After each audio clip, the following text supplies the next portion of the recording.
Hello, everyone. Today is July 23rd, 2026. Today I'm going to talk about something called psychological domestic violence.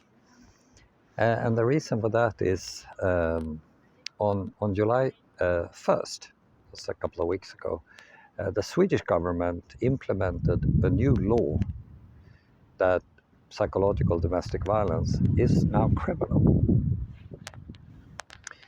As you note here, I actually have my new glasses on.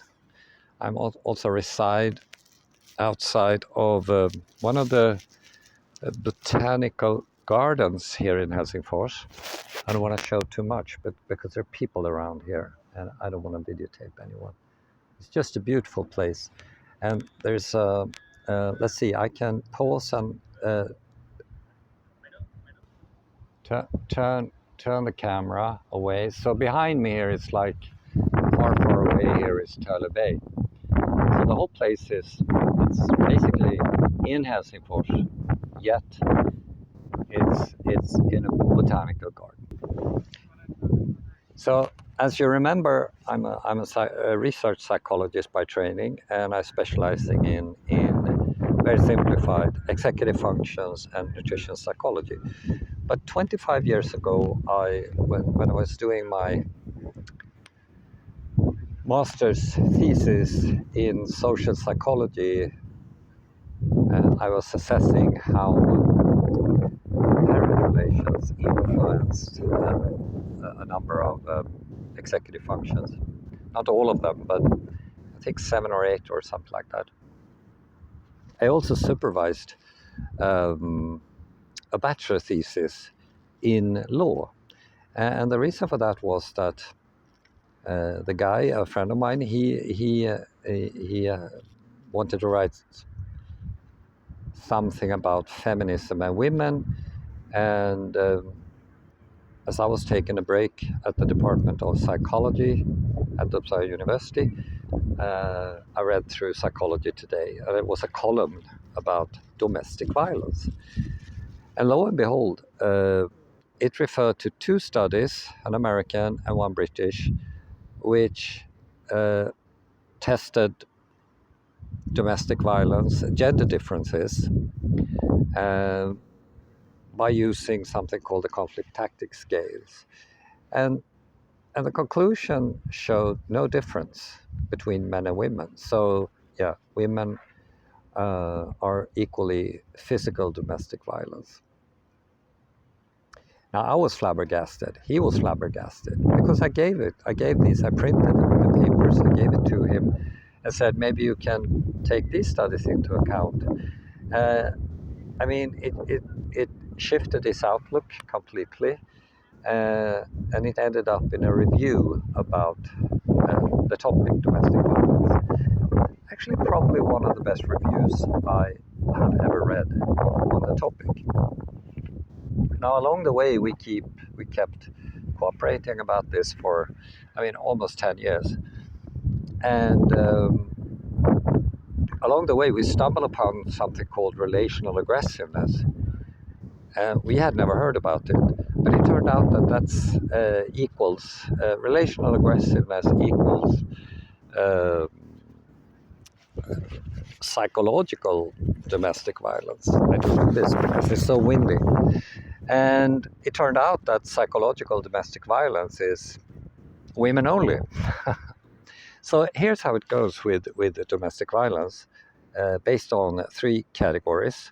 So physical domestic violence, further studies was added to the conclusion, and the whole pattern together show that women account for significantly more than 50% of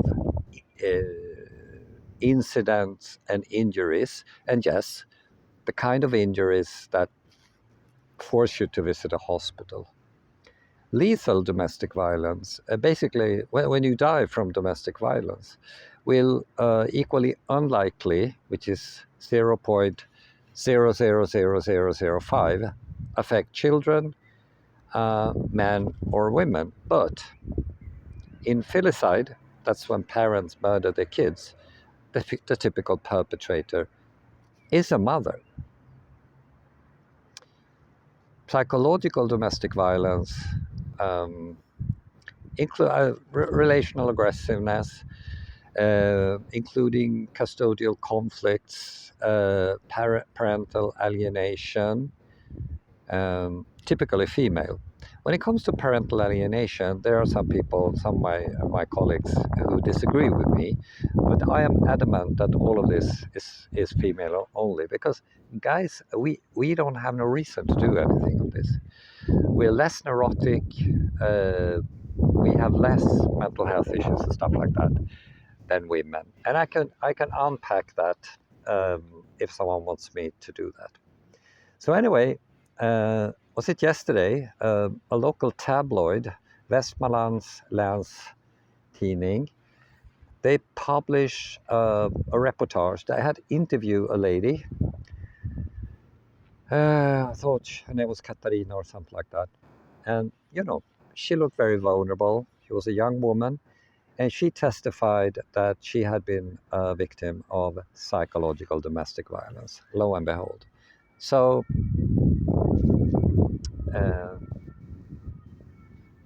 I made a comment about that, and then I wrote a piece, in Swedish actually, on my science blog.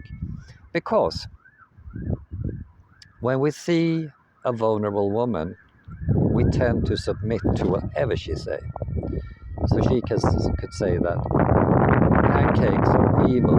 If she is good looking enough, and if she cries enough, we will go with that. Yeah, you can hate me, but it's just because it's the way biology works. So why is she wrong? Very simplified. Well, you have to take epistemic vigilance into account. You have to take numeracy into account, including probabilistic thinking. You have to take episodic memory into account. So in conclusion, this testimony is completely unlikely, and it's probably based on